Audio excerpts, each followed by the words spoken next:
Hi folks, we're just given a few minutes here for Zoom to let everyone into the webinar before we get started.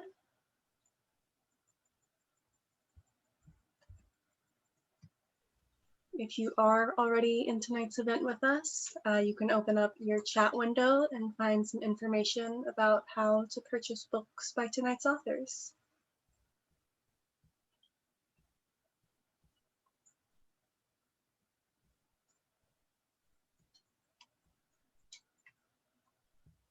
All right, good evening. Good evening and welcome to tonight's live online author event with Greenlight Bookstore. I'm Chelsea from Greenlight, and we're thrilled to host tonight's event with Kate Russo presenting her new book, Superhost. She'll be talking with Claire Lombardo, so you're in for an excellent time. Before we start, I just want to say a huge thanks to Kate, Claire, and the team at Putnam for making this event happen, and to all of you for showing up. Though we're not able to host events in our store spaces, our community of authors and readers is still here. We're grateful for your support and for the chance to make space for conversation and connection. Now I have just a few housekeeping things. In our Zoom webinar tonight, you can see and hear the speakers, but they cannot see or hear you. They can see that you're here though, and you can see a count of your fellow attendees at the top of your Zoom screen. There are a couple of different ways you can interact with the authors and with each other throughout tonight's event, which we highly encourage. The first is the chat, which you can find by clicking on the icon that looks like one speech balloon. You're welcome to post your comments and thoughts in the chat. That's a great way to show your appreciation for the author and to interact with your fellow attendees. If you have a specific question you'd like to have answered by the author, please post that question in the Q&A module. You can find it by clicking on the icon that looks like two speech balloons. We'll be pulling questions only from the Q&A to be answered in the later part of the program. We are recording tonight's event, so look for video or audio versions on our social channels later on. And importantly, tonight's featured book, Superhost, is available for sale from Greenlight Bookstore. You can shop in person in our bookstore locations, noon to 7 p.m. every day of the week, and you can purchase Kate's book and many others on site. Or order online at greenlightbookstore.com for a quick pickup at the store or for shipping anywhere in the US. You can find that buy link in the chat. If you care about supporting the careers of authors and the ongoing existence of independent bookstores, buying tonight's featured book is a great way to show your support. Our interviewer tonight is Claire Lombardo. She earned her MFA in fiction at the Iowa Writers Workshop. Prior to writing The Most Fun We Ever Had, she spent several years doing social work in Chicago. She was born and raised in Oak Park, Illinois. She'll be speaking with our featured author, Kate Russo. She grew up in Maine, but now divides her time between Maine and the UK. She has an MFA in painting from the Slade School of Fine Art, and while living in London, she worked with the theater group Love Bites, who presented two of her short plays, The Blind and Bernie's Night Off, at the Calder Bookshop Theater. She exhibits widely in the United States and England. She last appeared on Greenlight stage in person in 2012, so we're honored to have her back on our virtual stage. Her new book, Superhost, is a lovingly crafted meditation on loneliness and connection that acknowledges the courage it takes to start over at middle age, to reclaim oneself and one's dreams, and to begin a new life with purpose. The book has received praise from celebrated writers such as Lily King, Louis Alberto Urrea, Claire Massoud, and Jennifer Finney Boylan, who says, "Here's that rare thing, a wise literary novel that is also funny as hell. the perfect antidote to this time of being shut in at home. Superhost gives me hope for the future, when we can all open our doors and our hearts once more. Kate is going to start us off with a reading from the book, and then she'll be talking with Claire and with all of you. Kate, please take it away. Hi, everybody. Thank you so much for being here tonight. I'm going to start off by reading just the first 3 pages, so I don't actually need to catch you up on anything, so that'll be good. So the first chapter is called The Demons You're Stuck With. In the hierarchy of linen stains, blood is at the top. Everyone thinks semen is the worst, but they're wrong. They only think this because of that popular TV show where inspectors take a black light to a hotel room and it lights up neon yellow, indicating bodily fluids all over the bedding. Since that report, people automatically throw off a hotel bedspread, assuming it's drenched in some stranger's spunk. It probably is. That's why Bennett prefers to use a duvet cover in his rentable 4-bed house. Soap, hot water, and a rigorous spin cycle will scrub all the manhood out of a duvet cover. It's the stains you can detect with the naked eye that are the real problem. When Bennett throws back the duvet cover on checkout day, it's the sight of blood he fears most. Fuck. And there they are, halfway down the fitted sheet. Only a couple drops worth, but on Bennett's bright white sheets, they stand out like a red scarf discarded in snow. Their removal will require bleach and a lot of scrubbing.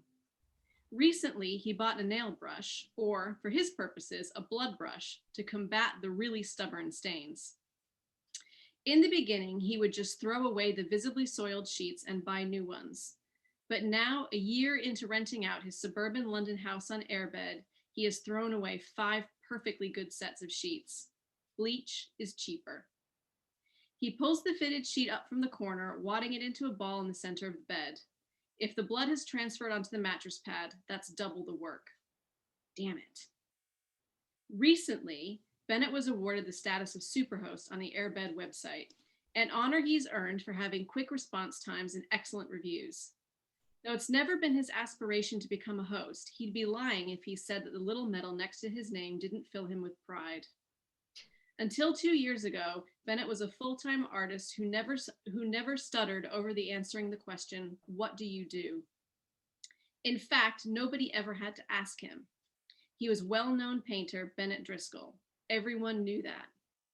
Okay, maybe not everyone, but enough people that he didn't have to worry about renting out his house to tourists. Unfortunately, things change. Tastes change. It used to be that anything he painted would sell. In 2002, there was a waiting list. Now, 16 years later, there are more than 100 paintings in storage. His last solo show was in 2013. The critic for The Guardian wrote, "Driscoll cares so little for current trends in painting that one wonders if he concerns himself with the contemporary art world at all." That pissed Bennett off, mostly because it was true. But a bad review is better than no review. He realizes that now. Since critics don't review his work anymore, Bennett pores over each AirBed review as though it's the Sunday Times, scouring each for a new and nuanced understanding of his hosting skills. More often than not, they go like this. Bennett was a welcoming and gracious host. Bennett was very helpful. Bennett has a beautiful home. And looking forward to staying at Bennett's house the next time we're in London. They're not exactly Times quality, but nevertheless, it's nice to be reviewed favorably. Hey, it's nice to be reviewed, full stop. Sometimes he wonders if his ex-wife, Eliza, ever goes onto the AirBed website to read his reviews. Probably not. She left a year ago to live in America with a hedge fund manager named Jeff, taking with her her steady salary in publishing, a job that, until their divorce, had been paying their bills. That's when Bennett decided to move into the studio at the end of the garden and rent out the family home on AirBed. He doesn't think his superhost status would impress Eliza. Almost nothing impressed her. He wishes somebody would write, "Bennett has a beautiful home. He was the perfect host. No, the perfect man. Exciting, interesting, and handsome in equal measure. He would make an excellent husband. I even bought several of his paintings because I believe they are the pinnacle of contemporary art. No such luck yet. Great. Thank you. The opening of this book is so terrific. I want to ask you a lot of questions. First of all, congratulations on having a book in the world, and it's such a wonderful book. So I think we'll have a lot to talk about. Can you tell us just a little bit about how this book came to be? Where the sort of, I'm curious about Bennett in particular. Where sort of, can you just give us kind of the gist? Yeah, he's kind of my frustration creation in a lot of ways. So I was a super host, which is kind of the basic origin of this novel, which is I was renting out a family home on the coast of Maine, and I was cleaning it, managing it, talking to all the guests, giving them restaurant reviews, all of that stuff that comes with running an Airbnb.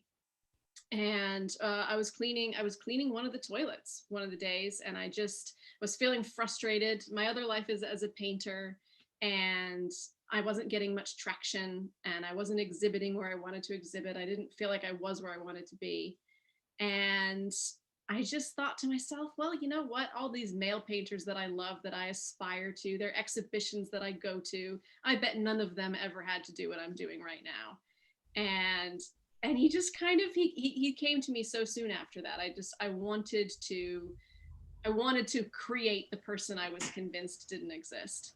And it was kind of an act of empathy to bring him into the world and to give him my problems. And was it easy to sort of quote unquote fall in love with him as a character? Like, did you feel an affinity with him from the get-go, or? Yeah, I mean the spite lasted maybe like a day or two, and then I completely warmed to him in a way that I think you often do. You're so convinced you're not going to like somebody, and then you always just they say walk a mile in someone's shoes and you'll understand them. Everybody's got a story, and as soon as Bennett sort of started telling me his, and I couldn't help but fall in love with him. Yeah. He's very lovable. This is such a voicey book, and I mean that in a highly complimentary way. And he's such a fun person to like take us along for the ride, for part of the ride. Which I guess brings me to my next question. There's, I believe, 3 other narrative perspectives in this book, which is a lot to kind of juggle. Was any particular voice easier to sort of acclimate yourself with than others? Did you love anyone more than another? Or did you love them all equally? I mean, I feel like I should say I love them all equally, like you would your children. Right. But it was that sort of thing where in the beginning, because I knew that I wanted them to all be women. So there's the 3 guests that come in, and they're all women. And part of that was to do with the fact that I wanted to kind of counterbalance Bennett as the male character. So I was a little bit worried in the beginning that I was creating the same woman 3 times. And so that was kind of the challenge, was to give them, these, different aspects of what I thought Bennett needed, and also, what I had to give them. So Emma was by far, I wouldn't say by far, but she was the easiest for me. I knew her right away. Whereas Alicia and Kirsty required more searching. Okay. Yeah. And why do you, any particular reason I feel like Emma's section feels longer than the other 2. Is that actually true, or is it? I think it is, but I think also that the intensity of Emma makes you really feel like you're with her for a lot longer than you are. No, I mean she's that's my intensity. She gets that from me. And Alicia is Alicia was funny. I didn't really, like, it sounds like a funny thing to say, but I just didn't know what her problem was. Like, I knew that she was this very lonely character, and that's something that everyone in the book shares. Everyone comes in with a loneliness that they're carrying with them. But with Alicia, I think it took me a long time to figure out exactly what it was with her and why she didn't sort of have any friends and how did she get herself in that position. And so she's the first guest that comes in to stay. And I think, you know, it's fun because Bennett's trying to work her out as well. And then with Kirsty is kind of I won't say she's nothing like me, but that was where the searching came from, was that I wanted her to be very different from the other two. I wanted her to be more like Bennett. And that's, you know, I think that's why they get along. Yeah, absolutely. I think I said this to you earlier. Kirsty, I think I loved them. I loved them all sort of for different reasons. But Kirsty, I found sort of the most, I don't know. I liked being with her. And I think each of these characters has such a sort of, you'd have this really lovely balance of humor and pathos, and they all have this incredible loneliness, but they're also all uniquely funny, which I want to talk about more specifically. But I'm curious, I think I heard you say this in another interview, that you had originally envisioned there being many, many guests of Bennett. How did you write all of those guests and whittle them down? How did you sort of arrive at this magic number of 3? No, thankfully I didn't. You know, I had like a notebook where I'd sort of sketched them out, you know, with like just 2 or 3 sentences of who I thought this person might be. And I think all 3 of the women that are in this book were 3 other characters that I thought that I was going to write, and then just kind of melded them into one personality. Emma in particular, I think I knew that I was going to have somebody who was staying with her husband, but her husband was never around. I knew I was going to have another artist move into the house. I knew I was going to have somebody who was obsessive compulsive. And then it just sort of, there was just a kind of an aha moment where I realized that they were all Emma. Okay. And then similarly a little bit with Kirsty as well. You know, I sort of knew that I wanted a woman that was Bennett's age. I knew that I wanted a woman who was going through a divorce, and it just sort of, they just kind of came together. And I'm really, really, really glad that I didn't write that many guests. What, just for like management reasons, or? Yeah, well, I think it's fun. I think it's an interesting balance, actually, because I think that one of the things that I have heard from some people about this book is that it can be quite jarring when you give yourself to a guest. You know, guests come and go. So I won't say that Alicia leaves the story when she leaves the novel, when she leaves the house, but her actual physical presence does. And so I think it was balancing out the kind of attachment issues, because I was getting attached to them as well. So you write a character that you know has to check out in order for another character to check in, but you get committed to them. So finding that balance, I think maybe if there had been 8 or 9 characters, you probably would just sort of like a conveyor belt, just go through them. Yeah. But I don't think it would be as good a novel that way. No, I agree. And I think you do a really nice job. We leave the perspectives of the guests, but they're still in Bennett's conscious, like they each leave a print, and I'm always happy to see a mention of them. So they never are completely gone, which feels true to life, especially if you're someone who has people constantly filtering in and out of your house, some more notable than others. Yeah.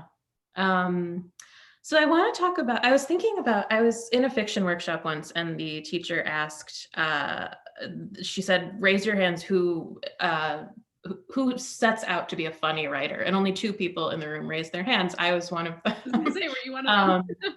This novel is so funny. It's like laugh out loud funny, and also incredibly sad, and incredibly, you know, there's a lot of deep empathy and a lot of deep feeling, but it's so funny and darkly funny.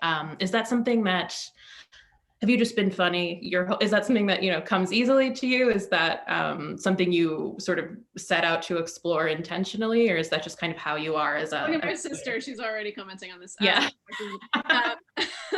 I think I am that person who is always cracking a joke when they're uncomfortable. That was I can't remember a time in my life where that hasn't been me. And so I think that that's kind of where it comes from. And also in terms of combining the sort of the sad with the funny, is just, that's always been the way that I operate. When something makes me incredibly sad, I just have to start finding the humor in it immediately in order to cope. And so I think I was exploring that a little bit with this book, but also the writers that I gravitate towards, Tom Perrotta is one of them who will I think combine those things so brilliantly. And then actually Chelsea did the other one in my intro with Jennifer Finney Boylan, who I've had the privilege of knowing pretty much my entire life, and who combines the kind of gravity and melancholy with laugh out loud humor better than anyone I've ever known. So I think I've always aspired to be like her. Yeah. Yeah. And I feel like I read this book at the perfect moment. And I think, I'm sure a lot of people feel that way. There's a lot of darkness in the world right now, but there's still, we have the ability to find this, great humor in sometimes really unlikely places. What else did I want to ask you? Music plays a big role in the lives of both Bennett and Emma, who are our two artist characters. Can you talk a little bit about, this is like a 9-fold question. I'm not good at asking questions. Your relationship to music as artist and writer, and maybe how that influenced, or how that made its way into the novel, if in fact it did. I think I can't live without music. So that's one of the things that I do with all of my characters, no matter what I'm writing, is I kind of just think about what's on their playlist. How does everybody engage to music? What are they a fan of? And it helps me understand them a little bit better. And so when I started working on Bennett, I knew that he was going to be, because of his age, he's 55. He was growing up in a time when you would have been really into the Smiths, and so I know that that's where his life starts. He gets engaged in all of that kind of wonderful, mopey 80s post-punk stuff. And then he gets when his wife leaves him, and he wants to be somebody else. He's realized that, I think he calls it all the algorithms for white male acceptability. He kind of wants to get rid of them. He wants to try new things because they haven't served him. And so he's liked everything that he thought he was supposed to like, and here he is unhappy. So, and I think I had a kind of a similar relationship to music, where I felt like I was listening to the same things over and over again. And it's not that I don't like those things, but I sort of realized that I just really, really wanted to branch out. And I started listening to this radio station called BBC Six Music, that's British, and they just play absolutely everything. I mean, really the only tagline is it has to be good. And that's where I found Roots Manuva, who is the rapper that Bennett listens to. And similar to what I was saying before, he's got this real relationship between the melancholy and the hilarious, and that is how he raps. And so I thought he was just the perfect companion for Bennett, because that's where he is. Bennett is kind of in this ridiculous situation where he doesn't know whether or not to laugh or cry. There are so many things in his life that he has no reason to complain about. But at the same time, he's lonely and he's sad, and he can't quite figure out where he misstepped. And I think pretty much every Roots Manuva song is about something a little bit like that. So he was kind of the perfect companion. And with Emma, that Philip Glass piece, I would recommend everybody go listen to that piece of music.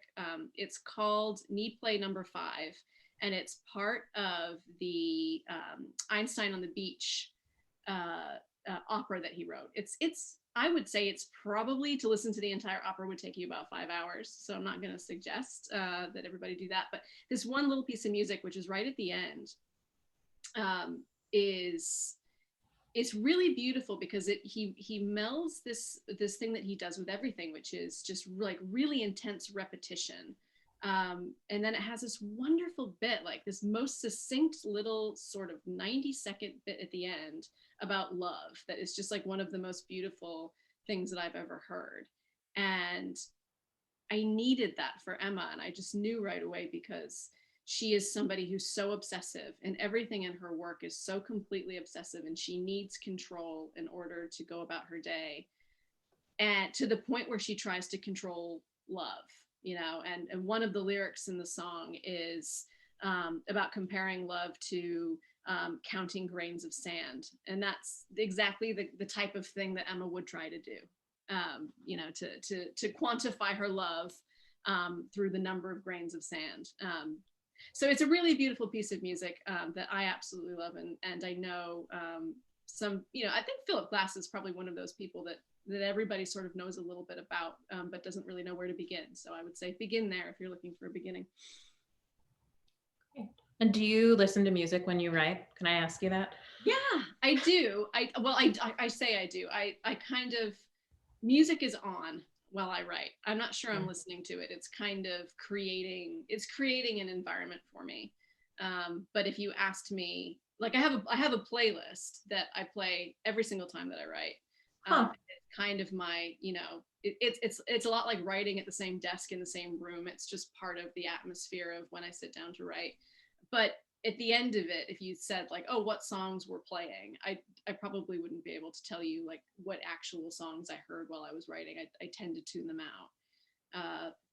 But whereas when I'm painting, I'm very much listening to really anything. I'll listen to any type of music. I don't curate that nearly as much. Okay, interesting. Let's see. Well, I guess this goes to sort of your writing process, and you and I were talking a little bit about this. What does your writing life look like? I was going to ask what your pandemic writing life looked like, but you told me that it very much resembles your regular writing life. So what do either or both of those things look like? Yeah, I mean, I really found that it really didn't change that much. I mean, I think it intensified in the pandemic, because I'm one of those really lucky people that just, you know, I mean, in my house, it's just me and my husband. So our lives didn't change that much. We didn't have kids coming home that needed to be educated by me, which I think has really messed with probably so many writers' schedules over the last year. So I'm really incredibly lucky not to have that. And so I sort of found myself last March just being like, wow, no excuses. Okay, here we go. And this novel had just been postponed. And so I was like, all right, well, I guess now is the time to just sort of see how far I can go. So at the moment, I'm in a schedule where I definitely try to write at least 2 hours in the morning. If I am happy with that, I might come back to it in the afternoon. If I'm feeling inspired by what I did in the morning, then I'll come back to it in the afternoon. Otherwise, it's kind of off to the studio for some painting in the afternoon and a bit of something different. But I don't know about you, but I feel like about after the hour and a half, 2 hour mark, I have to stop and walk away. Yeah, I don't know how people, I mean, hour sit down and really blitz it session. That's not me. Yeah, no, the people who write for like a full work day, I bow before them if they are in fact telling the truth. But yes, I think the thought of doing that, something, you know, with that intensity for longer, the 2 hours is about my cap as well. Yeah. In one sitting. It requires, but it does, I don't know about you, but for me, it really requires create like setting an atmosphere, you know, like I'm always kind of amazed by people who can just sort of write anywhere or just acclimate themselves to any kind of environment. When we're in London, I have my two approved coffee shops that I go to, where I have very specific tables at them. I won't sit at any other table. Like I have to sit at that table. I have to sit in the chair that's facing in this direction. I'm just, and if not, then I just kind of have to like sort of throw my hands up in the air and be like, well, this isn't happening today. I'll just sit and have a coffee and read a book and go. I'm that intense about creating the exact environment to write in. How about you? You know, I feel like I was that way, and then I had a really terrible housemate who kind of forced me to, I had to leave whenever he was home. I was sort of like this nomadic figure, so I kind of had to get more, more flexible. But now that I have been alone in my house for months, like I'm very, you know, I specifically, like I'm very put off if like the phone rings or these very normal interruptions. I've started turning off my email, which is amazing. Like, how have I Yeah. not thought about doing that before? Just turn it off. Yeah. Nothing will ding. It's great. And Yeah. I have one desk facing in one direction and another desk facing in another direction. And I literally just picked up the computer and moved it from one to the other. And the last week has been amazing. It's like weird little things are great, especially in a pandemic, because you're never leaving the house and you just need a new perspective. You just literally just need a different wall to stare at. Right. Yeah. Our options are limited for new things. So, but with this book, because I didn't really like, you know, when I started writing this book, I didn't even really know that I was gonna be a writer. You know, I sort of hoped that I would be, but I was much less rigid about how to go about it, because it started off just as kind of a fun exercise. And then, you know, I got sort of 90 pages into it and I thought, oh no, I'm getting really into this. I need to start taking it seriously. Mm-hmm. And that's when I started writing pretty much every day, which I've mostly stuck to because everyone tells you that that's what you should do. So I figure if that's what everyone says, who am I to go against them? So I do try to do it. Obviously you miss days, but yeah. And did you write the bulk of this book? Were you in the US or in the UK, or was it a split?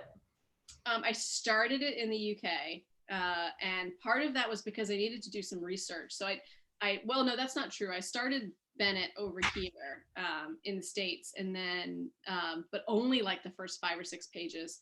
And then I thought, I'm going to wait until we go to London, because I wanted to do some research on where I wanted his house to be. And I didn't want to get too far into that and then move him into a different section of London. So I wrote most of the first chapter over in London after kind of wandering the streets of Chiswick, which is the neighborhood where his house is, and basically picking okay, that's the house, you know, and just sort of walked around it several times and you know, tried to peer over the fence into the yard and see if I thought there could be a little studio back there, and you know, imagined what it was like on the inside. They actually did. I'll show everybody. You might not be able to see it, but there is a gorgeous tiny little house in this book that is almost the spitting image of the house that was in my mind. I don't know how they did it. Just like pure coincidence? It's almost, I think, wow. I mean, it's possible that whoever designed it maybe did like a bit of kind of, I don't know, property searching in Chiswick on, you know, some Trulia or one of those websites, and maybe that's how they got it, but it blows my mind. I don't know how they did that. And I absolutely. And how did you know, what about that particular house called out to you that it was Bennett's house? How did you know?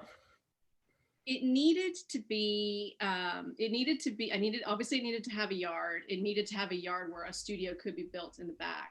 But this particular neighborhood of Chiswick is much more kind of single family homes, as opposed to sort of, most of London is either an attached property or a semi-detached property. So there are very few single family homes, but this is the area that you find them. And I knew that if he had any kind of an attached property, whoever was the neighbor would have to be involved in this story. And I wasn't really prepared to write in neighbors. So I knew that I had to put him somewhere where neighbors weren't an issue. And so that it kind of logically fell on this neighborhood. And actually the house that I picked, which just felt right to me, was the house that my husband's best friend grew up in. And so I had a little conversation with him about what it was actually like on the inside, but then he started telling me things that I didn't like, so I had to kind of disregard what he was telling me. But yeah, so that was why I went with that house. Interesting. Okay. Yeah. Okay. We may have a visitor. She's lurking at my feet. You know, I just saw a question pop up that attaches to what we're talking about. Yeah. How do you know London so well? You live in London can you talk a little bit about Yeah. your relationship? Yeah, so I moved to London in 2005 to do my MFA in painting. So that's the other kind of strange thing about what I'm doing here right now, is that I do have an MFA, but it's actually in something completely different. So I went there to do my MFA in painting, a 2-year program.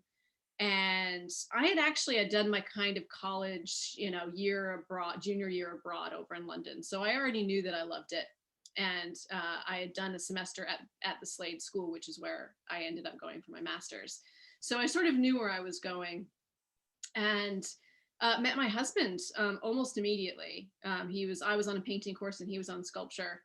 And so I just stayed, and we stayed there for a further 3 or 4 years after we graduated from our course. And since then we've moved back here. I'm in Portland, Maine now, but we go back there at least a couple months out of the year. Not this year, but generally speaking, every year we spend at least 2 or 3 months there. And I absolutely love it. It's my favorite place on earth. And I guess that answers my question of how you chose to set the book there versus another place well. Yeah. Is it nostalgia or yeah, go ahead. I mean, I think it's just wanting to be there. Yeah. It gave me an excuse to be somewhere that I wanted to be. And thankfully I knew it well enough that I could do that and set it there without needing to do too much research.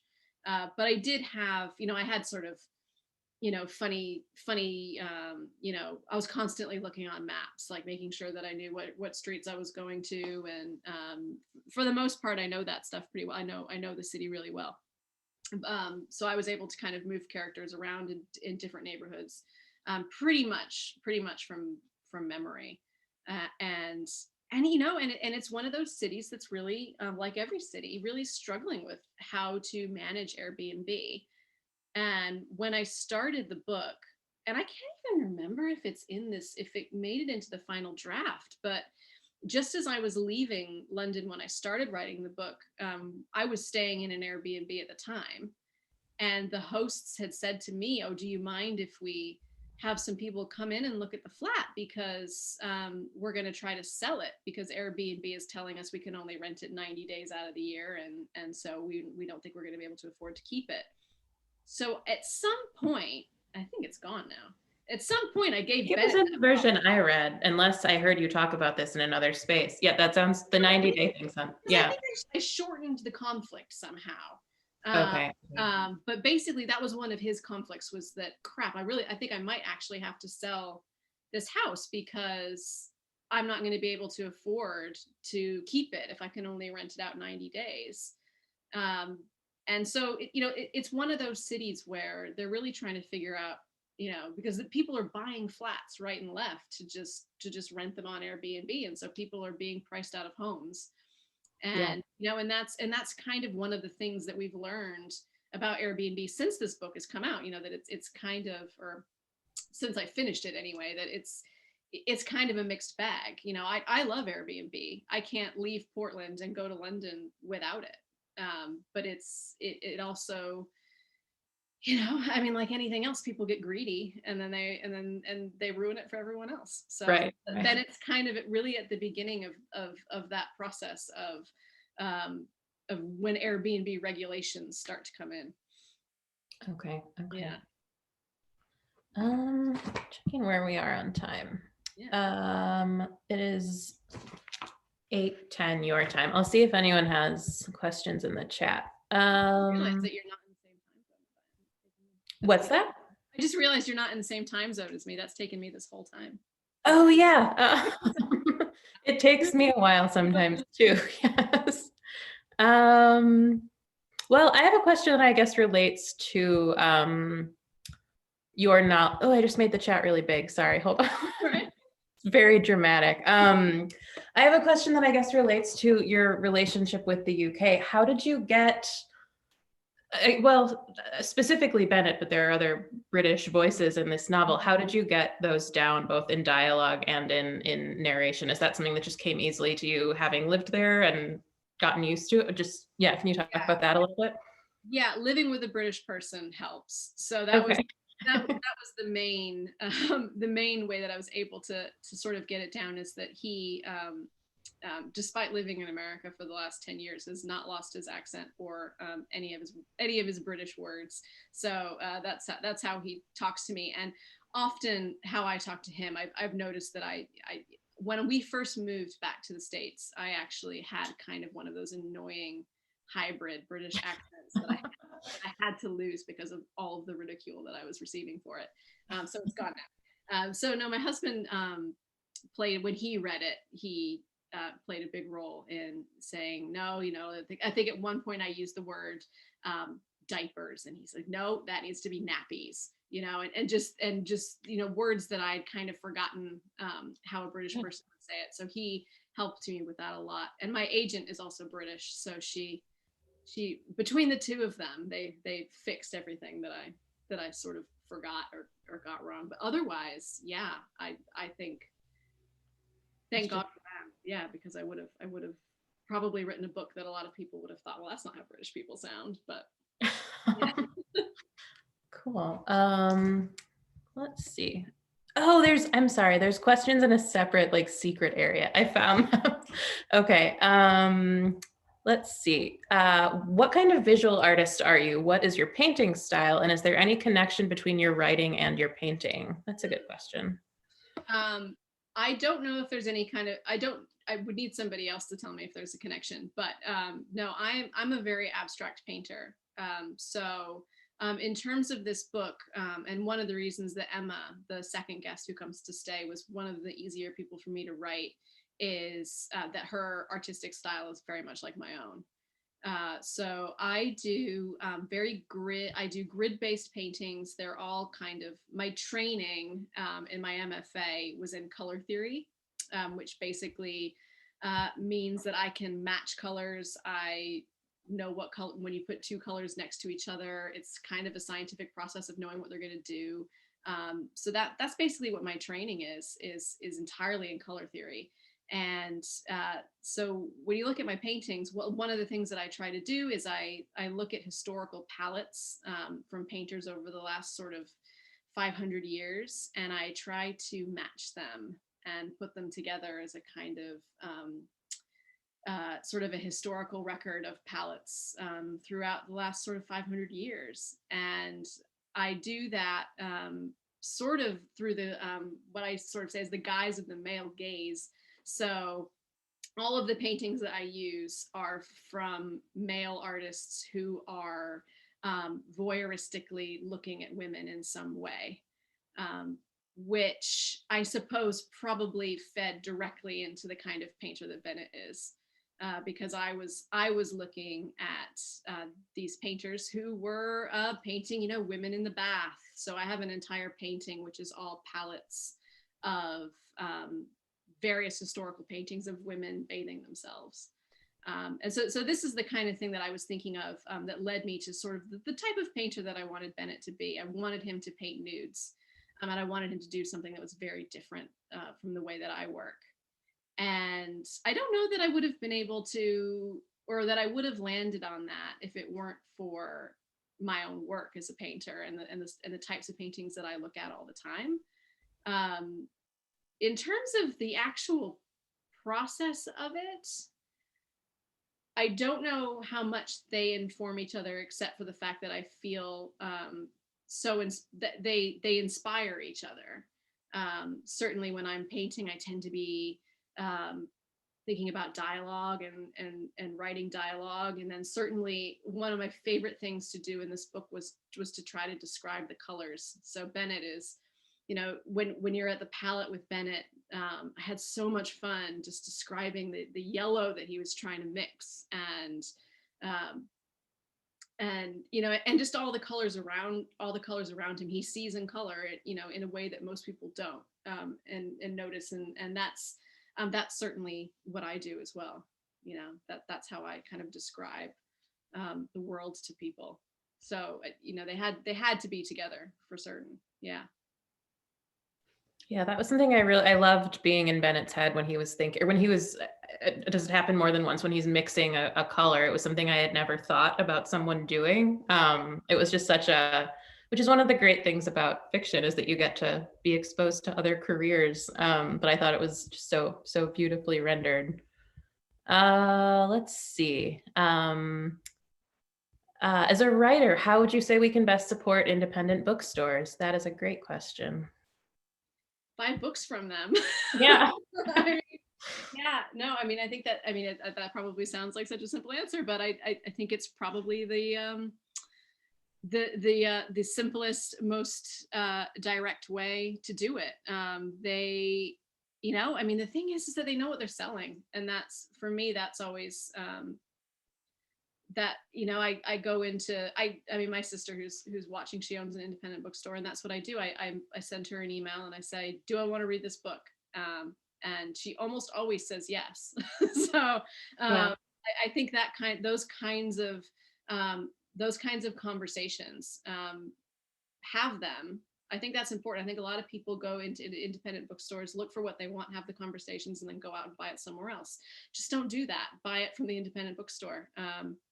And yeah, I think that's the simplest thing, really, unless you have anything to add to that. But yeah. Yeah, especially now. No, I think just shop there. Yeah. Okay.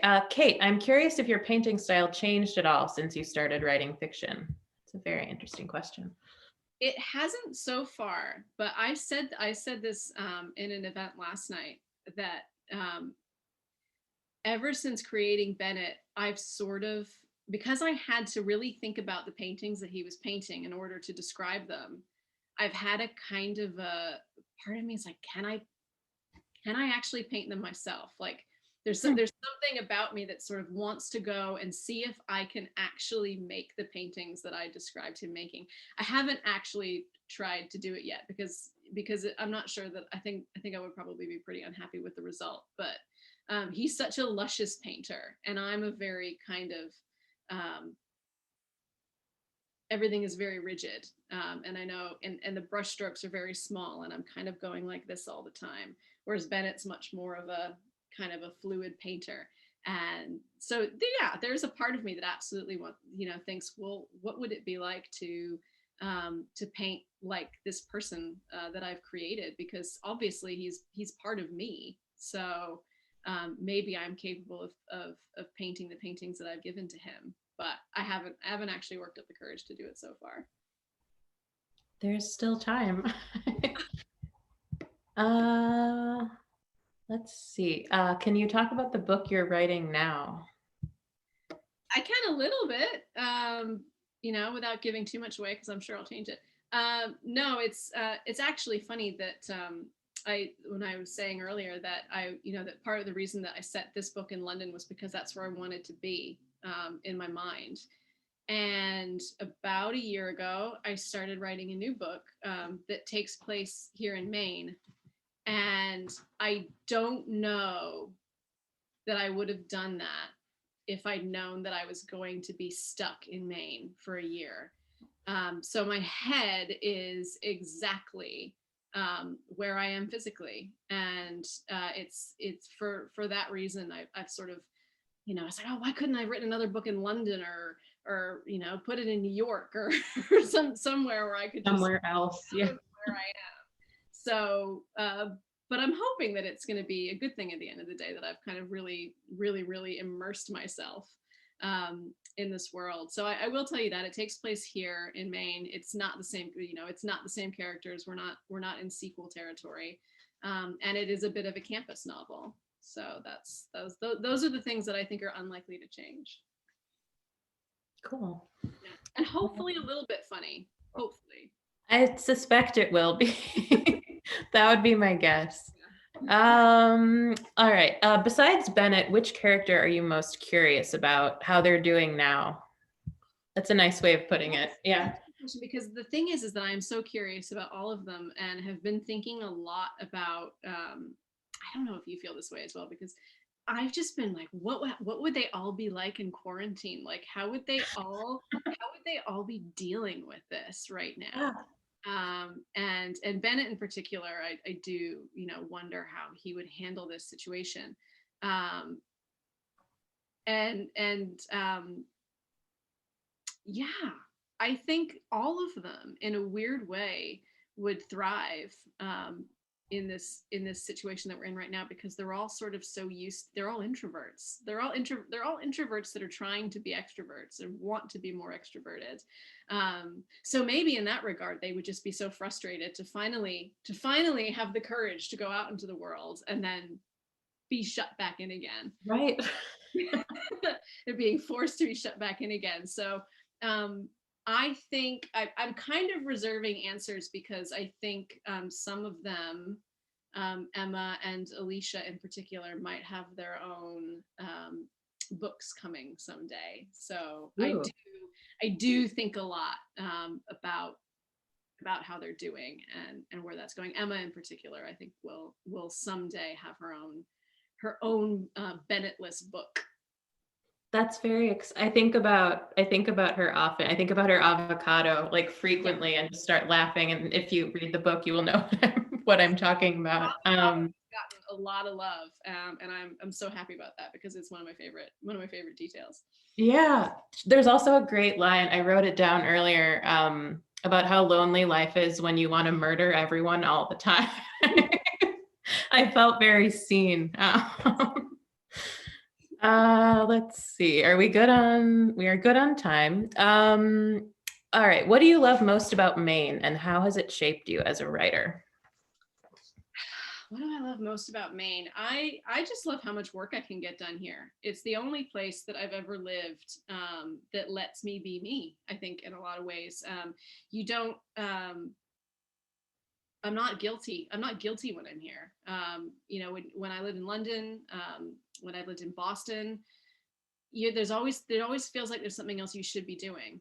And I don't feel that way here. I can write. I love the pace of it here. I love being close to the ocean. Honestly, today I just walked out of my house and walked 5 minutes, and there was some water, and that kind of that, I mean, obviously that's not true in central Maine, but where I am in Portland, you don't have to walk very far before you get to the water. And I absolutely love that kind of dark, stormy winter by the ocean vibe. I would be completely happy to have, a house with a little, turret, and I'm up there writing and staring at the ocean and never speaking to anybody. I could happily live in a kind of Stephen King, Kathy Bates novel situation any day. I'd be very happy. And Maine affords you that. I mean, there's so much space here that you don't get when you're in the city. And there's so many writers around. My God, I could throw a rock and hit Lily King's house. It's wonderful. It's just it's a great community. Cool. Sally says she thinks she needs to move to Maine. I feel the same way. Sally.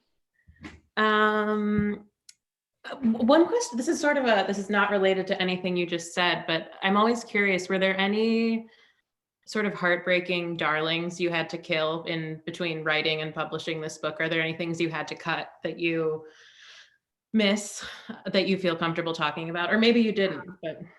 No, I mean, that was one of the funny things is I did actually have to cut a lot. So that was when I first sent this book to my agent. She said, I love this, but you need to lose 100 pages. And I thought, oh, no, I didn't know how I was going to do it. And I think I lost about 85 at the end of the day. So I nearly got there. But mostly it was just little shaves here and there. Like I didn't have to lose any characters. I didn't have to lose any big scenes. But I think obviously I'm happy with everything that ended up leaving, because I'm not missing it. So no, there's nothing. I'm not coming up with any obvious heartbreaks of things that had to go. That's good. That's I'm feeling lucky. cool. Time for one more. I can ask a question, or I'm just gonna make sure there's not one hidden in the chat. Something come up in the chat box, like something about writer recommendations, but then it went away. Ooh, what writers do you recommend reading? Wow. So many. What writers I recommend? I mean, honestly, what don't I? But I mean, the huge influences on this book, obviously, are Tom Perrotta. So if you haven't read any Tom Perrotta, obviously dive into some of that. He's a huge influence on me. And also Claire Massoud, who's on this, who blurbed this book, and I nearly fell over when I found out that she did. Her book, The Woman Upstairs, if you haven't read it, is probably one of my absolute favorite books ever written as well. So I would say, and also like perfect artist book as well. Like it's just such a beautiful another beautiful portrait of an artist kind of approaching middle age. She's younger than Bennett. And dealing with being invisible, and how do you make work when you feel invisible. So that's absolutely one of them. And then to tack on to that, because I just finished it and I loved it, is Raven Leilani's Luster, which again, if you want to read a really great book about an artist, it's so good. And she has a kind of similar obsession with color that I do. So I was feeling a great sort of kinship to that book. So I think those would be my two sort of most obvious suggestions right now. If you want to read more sort of art world, artist type books, definitely. Cool. So I think I just saw Greenlight pop up. Should I keep going? I don't know what to do. Oh no, there you are. Okay. Hey. Thank you so much, Kate and Claire, for tonight's wonderful conversation. And thank you again to everyone for coming and spending this time with us and having this conversation with us. A reminder, in case you missed any part of tonight's event, or if you just want to indulge in a rewatch, it has been recorded. It'll be up on our YouTube channel, Greenlight Bookstore, within the next few days. So keep an eye out there and on our social channels. And a reminder, if you don't have your hands on it already, that you can buy Superhost from Greenlight. You can find that book buy link in the chat. And if you're local to Brooklyn, we're open for limited browsing noon to 7 p.m. Or you can order online at greenlightbookstore.com for local pickup or shipping anywhere within the US.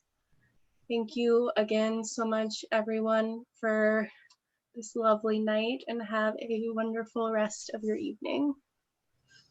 Bye. Thank you so much, everyone. Thank you, Claire. Thanks, guys. Bye.